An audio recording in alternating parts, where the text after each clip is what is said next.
En su libro La condición posmoderna, Lyotard anuncia la crisis y el colapso de los llamados metarrelatos, identificando en la razón ilustrada del sapere aude, en la moral de los imperativos categóricos a priori que forman el sistema del pensamiento kantiano, en el sistema del pensamiento hegeliano, donde la idea de lo absoluto busca exteriorizarse y objetivarse en el proceso dialéctico de la historia, que es un despliegue de contradicciones que conducen a una síntesis buscando concretar la libertad en una sociedad en donde lo racional sea lo real, de manera que el espíritu del mundo o Weltgeist pueda autoconocerse y autorrealizarse en la libertad que se logra cuando se materializa en un Estado, en un derecho y en una sociedad civil donde se otorgue el reconocimiento y donde la potencialidad de lo que la historia humana debería ser como medio de autoconciencia de lo absoluto se concrete en una realidad social, en una realidad económica, política, jurídica, viendo en ese proyecto del sistema hegeliano, sobre todo en la propuesta de la idea de lo absoluto que se autoconoce por medio de la libertad a través de la razón que hace que el ser, que es en sustancia sujeto, entienda lo teleológico de la historia y actúe para armonizar la idea con la realidad, lo objetivo con lo parcial y lo subjetivo, un metarrelato, así como en el materialismo histórico y en general en el marxismo se ve un metarrelato para Lyotard, no solo en la confianza de la razón como forma de concretar la libertad, la justicia y de permitir un verdadero progreso, sino también en las pretensiones de absolutismo, en la noción de que se pueden encontrar leyes universales para entender el proceso histórico y que el proceso histórico tiene un único telos, una finalidad que puede entenderse ya sea desde la libertad como lo teleológico en Hegel o como la historia desde la infraestructura económica en el materialismo histórico. Frente a la propuesta de Lyotard y a la crítica de los metarrelatos, en el presente video me propongo defender el materialismo histórico y por consiguiente el marxismo de aquella crítica que tiene un excesivo pesimismo y una abstracción que lo aleja del análisis concreto de los procesos históricos, donde por un lado se utiliza el fracaso de las revoluciones comunistas en la Unión Soviética, de la revolución cultural de Mao, para al mostrar cómo esas revoluciones de proletarios y campesinos degeneraron en totalitarismos fascistas, en el caso de la Unión Soviética un totalitarismo imperialista bajo el régimen de Stalin, y en el caso de la China, de la revolución cultural de Mao, un fascismo cuasi religioso con unos niveles de fanatismo cercanos a lo que se vio en la Alemania nazi. Utilizan esta circunstancia histórica del fracaso de las revoluciones comunistas, que en el contexto de sociedades que no superaron el plusvalor absoluto y relativo, la anarquía de la producción, donde los medios de producción y las fuerzas de producción no se utilizan para abastecer las necesidades de las mayorías, sino únicamente para generar ganancia a partir del plusvalor, las crisis de superproducción y el uso destructivo de la ciencia y la tecnología, en el caso del desarrollo militar precipitado de la Unión Soviética, que prefería aplicar la ciencia para construir armas nucleares, sobre todo en el auge de la Guerra Fría, antes de utilizar la ciencia y la tecnología para mejorar las condiciones de vida, para consolidar sobre esa base de contradicciones económicas todavía capitalistas, lo que hace que estos países no puedan llamarse socialismo real, porque no se superó ni la plusvalía absoluta y relativa, ni la anarquía de la producción, ni el trabajo enajenado tanto en el trabajo material como intelectual, ni las crisis de superproducción, ni el control centralizado de los medios de producción. Y pese a que no se puede llamar a estos países desde la Unión Soviética hasta la China de Mao propiamente socialismo real, porque no se superaron las contradicciones del modo de producción capitalista, sino que sobre la base de un modo de producción todavía capitalista, de hecho que explotaba a través del mercado mundial y que era imperialista, como en el caso del imperialismo de la Unión Soviética, estaba muy lejos del comunismo. Y sobre esas contradicciones todavía capitalistas, se levanta un edificio totalitario de dominación política e ideológica, y se tiende a utilizar este fracaso del mal llamado socialismo real para considerar al marxismo como un metarrelato cuyo fracaso es análogo al fracaso de la filosofía ilustrada como filosofía de la burguesía, que en el medioevo había sido clase revolucionaria y que debido al colonialismo que imprimió un desarrollo enorme a las fuerzas de producción feudales e hizo que las relaciones sociales de producción feudales se volvieran incompatibles con ese ingente desarrollo de las fuerzas productivas, producto del colonialismo, de la esclavitud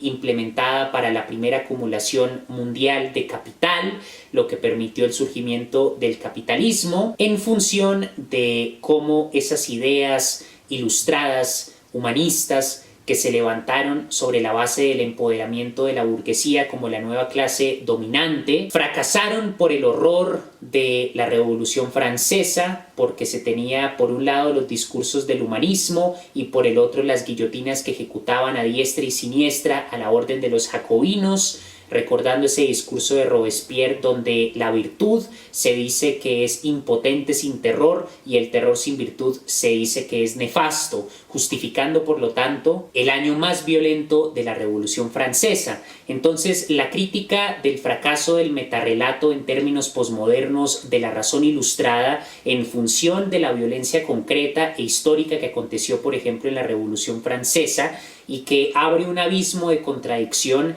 entre el discurso ilustrado de Montesquieu, Rousseau, Robespierre y lo que realmente se llevó a cabo en función de ese discurso racional humanista. Se toma como si en el caso del marxismo hubiese ocurrido algo semejante, porque en el discurso práctico de transformación y de liberación que se deriva del materialismo histórico, al abolir la lucha de clases, el control centralizado de los medios de producción, las crisis de superproducción, la contradicción burgués proletario en donde se extrae plusvalor absoluto y relativo, es decir, la totalidad del valor que es vida humana objetivada en una comodidad no se remunera en su totalidad en el salario del obrero, al eliminar el uso destructivo de la ciencia y la tecnología para los fines de la burguesía y emplearla para abastecer las necesidades fundamentales de las mayorías, se pensaría llegar a una sociedad con un auténtico progreso tecnológico y científico, verdaderamente humanista, con una organización política que responda a un modo de producción que ya no esté basado en la explotación del hombre por el hombre. Sin embargo, la realidad que se vivió en la Unión Soviética, en la China de Mao, entre otros países del mal llamado socialismo real, se toma como si fuese suficiente para desacreditar el materialismo histórico. Pero el fracaso histórico de estos procesos revolucionarios exige ver la revolución desde categorías que involucren el existencialismo, el psicoanálisis, la psicología de masas, para entender cómo Tánatos o la pulsión en el psicoanálisis de Freud de agresión y de muerte, como la dialéctica del amo y el esclavo y otras circunstancias existenciales que hacen de la ideología una forma de evadir lo que Albert Camus llama el absurdo de la existencia, influyen en esos momentos en donde Dios muere, es decir, donde el sistema de los valores éticos, morales, culturales y políticos imperantes se derrumba en ese momento de angustia que genera la muerte de Dios, que representa el derrumbe del orden que dominaba y que con la revolución es superado, destruido. Frente a esa angustia es necesario incorporar categorías de análisis propias del existencialismo y el psicoanálisis para entender por qué en algunos casos las masas llegan a apoyar incondicionalmente a verdugos, tiranos, genocidas y fascistas, desde Hitler, Stalin, Mao, entre muchos otros. Sin embargo, la complejidad de la condición humana, la complejidad de la circunstancia existencial psicoanalítica de las masas, que frente a la ideología fanática que tiende a surgir después de que la revolución supera el orden moral, político imperante, aconteciendo por lo tanto lo que Nietzsche denominaba la muerte de Dios, que no solo es el colapso de la religión, sino también de la ideología dominante, de la forma de ver el mundo que imperaba en el sistema que es superado mediante la revolución. Esa necesidad de complejizar el análisis de lo que ocurre en una revolución al nivel de la psicología de masas no invalida el materialismo histórico, porque el diagnóstico de la plusvalía, donde la totalidad del valor que es vida humana objetivada en una comodidad, en una mercancía, no es remunerado en su totalidad en el salario del obrero, del proletario, la anarquía de la producción, donde la ciencia y la tecnología, los recursos naturales no se utilizan para superar la pobreza y el hambre, sino que se utilizan para la obsolescencia programada, destruyendo el medio ambiente, generando crisis de superabundancia, de chatarra que es innecesaria y que no es realmente una comodidad porque no satisface las necesidades reales que son fundamentales para perpetuar la vida. Por eso en el capitalismo hay crisis de superproducción de chatarra tecnológica diseñada para dañarse en menos tiempo de lo que debería y podría durar, generando toda una serie de problemas medioambientales, y al mismo tiempo hay un consumo desenfrenado de esta chatarra que ni siquiera son comodidades, mientras millones de personas en el tercer mundo se siguen muriendo de hambre. El hecho de que millones de personas en el tercer mundo mueran de hambre y se encuentren en condiciones completamente indignantes y abominables de pobreza extrema frente a las crisis de superproducción de chatarra implica que la anarquía de la producción, que es un concepto de la crítica a la economía política burguesa y pertenece a la economía política marxista, sigue siendo completamente vigente. El uso alienado y deshumanizado de la ciencia, que implica una alienación también en el ámbito del trabajo intelectual, porque los científicos no controlan ni son dueños de lo que producen, es decir, de su conocimiento, sino que deben acoplarse a las dinámicas y parámetros ya establecidos de las industrias de la guerra, militares, de las farmacéuticas, de la obsolescencia programada, a las cuales entran no como burgueses, no como dueños de los medios de producción porque no son dueños de su conocimiento, sino como proletarios en el sentido no de que su salario sea equivalente únicamente a los medios de subsistencia, sino que aunque su salario sea sustancialmente mayor a los medios de subsistencia, todavía siguen siendo víctimas de la plusvalía, pero peor aún, son víctimas del trabajo enajenado,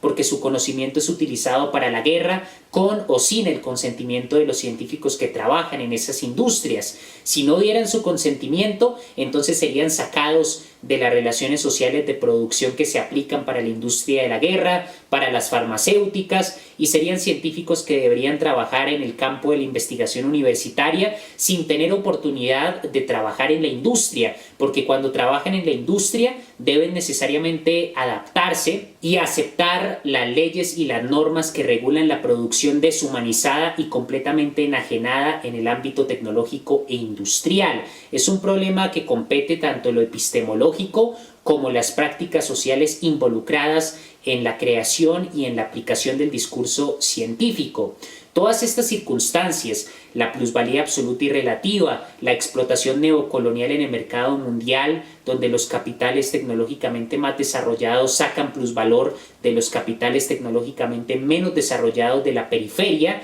siguen siendo categorías válidas que, para ser probadas como falsas o como algo que debe ser superado, necesitaría demostrarse empíricamente que la plusvalía absoluta y relativa, que la anarquía de la producción, que el trabajo enajenado tanto en el trabajo material como intelectual, que la lucha de clases, especialmente viendo la violencia de las dictaduras en la periferia, los crímenes que han cometido la policía y el ejército de diferentes países, sobre todo en el mal llamado tercer mundo, la explotación neocolonial imperialista en el mercado mundial, la invasión a los países del Medio Oriente para superar crisis de superabundancia en Estados Unidos, por ejemplo, y para tener control sobre el petróleo. Se tendría que demostrar que nada de esto ocurre, pero como estos hechos son inseparables de la realidad, son empíricamente demostrables, el materialismo histórico sigue siendo vigente como método para entender las contradicciones políticas, culturales, jurídicas, ideológicas del capitalismo en función de las contradicciones concretas de la materialidad de la producción. Es decir, situándonos desde la plusvalía, el trabajo enajenado, la lucha de clases, el control cada vez más centralizado de los medios de producción y cómo estas circunstancias concretas, que son innegables porque ocurren a lo largo y ancho del mundo, en todas las sociedades contemporáneas, en mayor o menor medida, en mayor medida en el tercer mundo, mientras que en el primer mundo el problema del biopoder, de la expresión del principio de realidad, siguiendo esa articulación entre materialismo histórico y psicoanálisis freudiano que hace Herbert Marcuse, la lucha de clases y sobre todo el uso destructivo de la ciencia y la tecnología son los problemas particulares del capitalismo del primer mundo. Teniendo todo esto en cuenta, decir que el marxismo es un metarrelato implica que en el ámbito práctico se complejice la condición de las masas para ver lo que ocurre en una época de revolución y para no cometer los mismos errores que en la Unión Soviética permitieron el empoderamiento de déspotas y criminales que nada tenían que ver con las aspiraciones y reivindicaciones del comunismo, sino que eran una burguesía. Los bolcheviques que gobernaban la Unión Soviética, los bolcheviques de alta clase, eran una burguesía mal enmascarada que utilizaban el comunismo como simple fachada. Los crímenes de lesa humanidad, desde los gulags hasta los asesinatos selectivos, muestran la deshumanización de estos bolcheviques que en realidad era una clase burguesa porque tenían el control de los medios de producción, porque aplicaron la ciencia para el desarrollo militar principalmente y porque en la Unión Soviética el proletariado y los campesinos nunca tuvieron el control de los medios de producción, no se abolió la plusvalía, no se abolió el trabajo enajenado. De manera que hay que ver que el socialismo real nunca llevó a cabo los postulados del materialismo histórico. Al mismo tiempo, y esto es algo que es más común encontrar en algunos pensadores de la escuela de Frankfurt, la llamada asimilación del proletariado conduce a un pesimismo político que ya no ve al proletariado como sujeto revolucionario, supuestamente porque el capitalismo, mediante sus aparatos de dominación ideológica,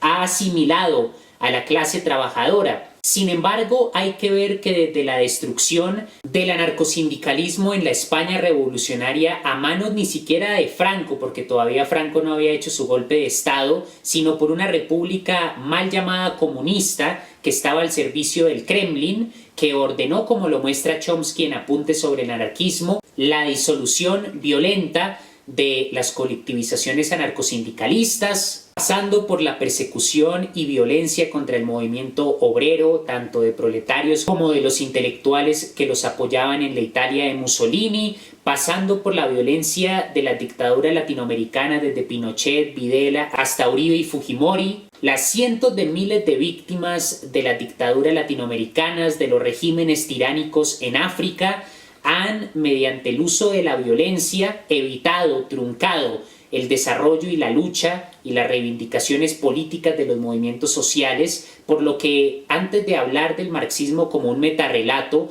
hay que ver la materialidad de la opresión violenta que ha truncado las luchas desde los zapatistas en México, desde los diferentes grupos armados en Latinoamérica, en el Medio Oriente, en Asia, que han sido reprimidos violentamente, sin mencionar todos los movimientos sociales pacíficos que han sido sistemáticamente exterminados. Luego, el proletariado no ha sido completamente asimilado como lo piensa la escuela de Frankfurt, sino que ha sido víctima de la materialidad de la opresión burguesa.